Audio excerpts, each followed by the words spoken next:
Probably another hour. How about an hour, hour and a half? We'll have a good chunk of it done. Hour and a half. Okay. Now, the reason that's funny is because that was my original estimate for doing the entire floor yesterday.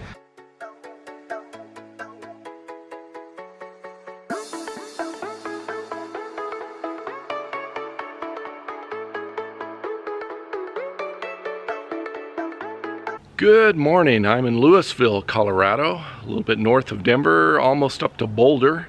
And I'm out front of Stephanie's house. She let me crash here last night, and she was an amazing, wonderful help yesterday, working on pulling out the existing subfloor in my step van and putting in the new flooring. So that's the project for today, is continuing putting the new flooring.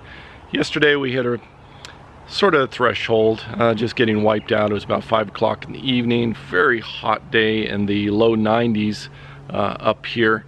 And just we were pretty fried and wiped out energy wise. I started making little mistakes and not being able to really think clearly with the flooring, so decided to table it and wait until morning, which it's 7 o'clock in the morning now. Anyway, I got to work on this for about an hour and a half, and then I'm headed out to meet my friend James today, which you've not seen on the videos. It'll be my first time to connect with him in Colorado in several years.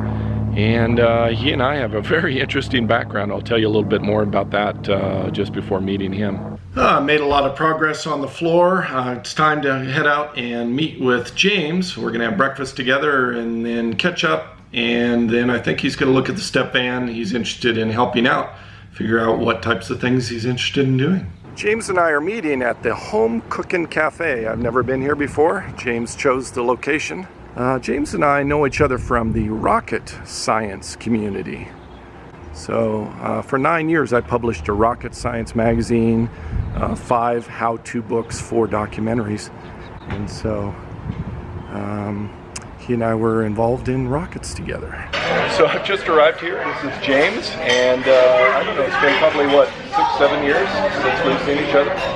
Since you left Denver. Yeah. And so we're getting together, and we used to have a tradition of getting together for lunch. You were working at a car dealership, and we would get together and hang out and catch up. And I had a great breakfast with James. It was really great to catch up and talk about old times.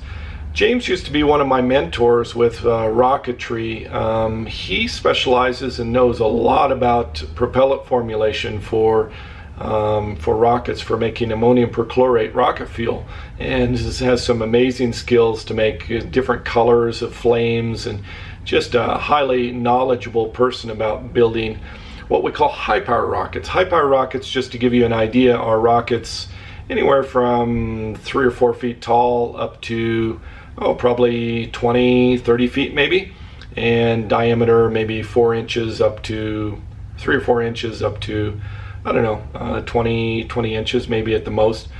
So these rockets typically are going 10,000, 20,000 feet for the large majority of them, and then there's a few specialized rockets that are super high altitude that go up to suborbital type altitudes. I think some of the top ones are pushing up over 100,000 feet, something like that. Anyway, I've got to follow James over to his house. I got to get going. I'm at James's house now, and he's actually doing some mechanical work on his step van. He is one of the 2 people that encouraged me to get a step van when I owned a box truck.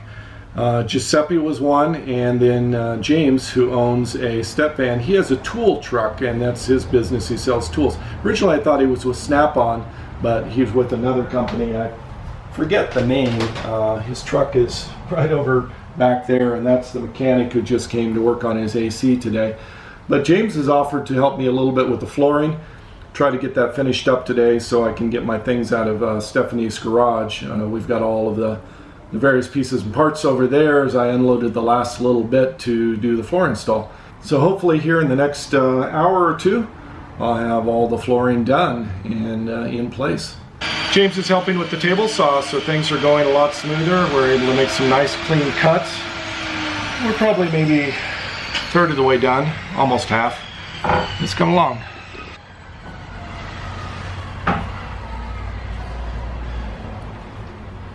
What do you think, James?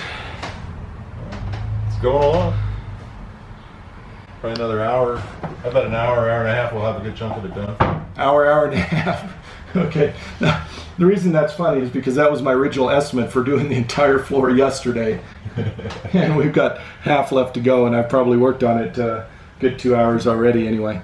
So yeah, it's taking a lot longer. As they say in building van construction things, it takes like 3 times longer than you think. And that certainly seems to be the case here.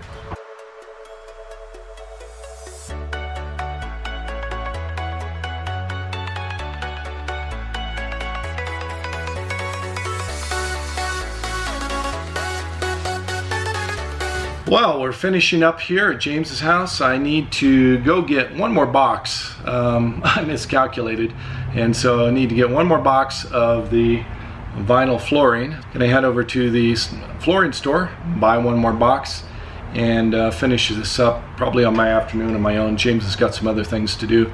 Of course, it took longer than expected, but I guess that's always true when you aren't familiar with the project and the materials and you just sort of project. James is putting away his tools right now. We've got a few scraps left, and I'll show you what it looks like.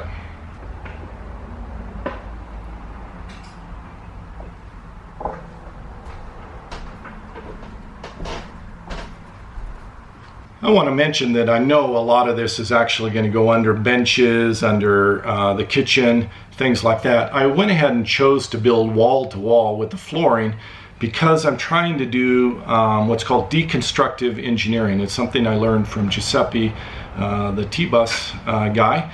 He told me about this. Basically, it's you build assuming that you're going to change your build. So maybe I'll change the kitchen to the other side, or maybe I'll have the wall exposed or the floor exposed in a different area. So I'm trying to build with maximum flexibility. That's why the floor is going from wall to wall. That gives me infinite flexibility. So down the road, if I decide I'm going to change and put a Murphy bed in, or decide I'm going to put a full floor-to-ceiling shower, I can flip-flop things. I'm going to save some extra scraps in case I need to pull anything up or redo anything. But I'm really pleased with the floor. It's looking really great. It's going together fairly smooth, other than taking a lot longer than expected.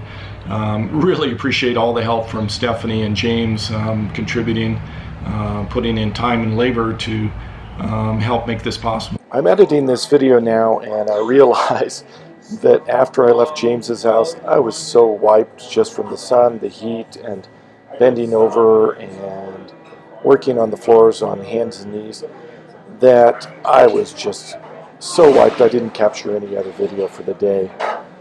Basically what happened is I left there, I went and bought another box of the flooring, and then I had to go back up to Stephanie's, which is about 30-40 minutes from there, and collect the things from her place and put them back in the step van. Then it was early evening, and I was basically fried, didn't do anything else for the day. So that's all I have for this episode. You'll see in the next episode I'll put in the last box of the flooring and finish up. So that'll be part 3, and that will be the end of the floor install. I'm really pleased with the headroom and how things are looking. Thank you for watching. Savor the moment. See you next episode.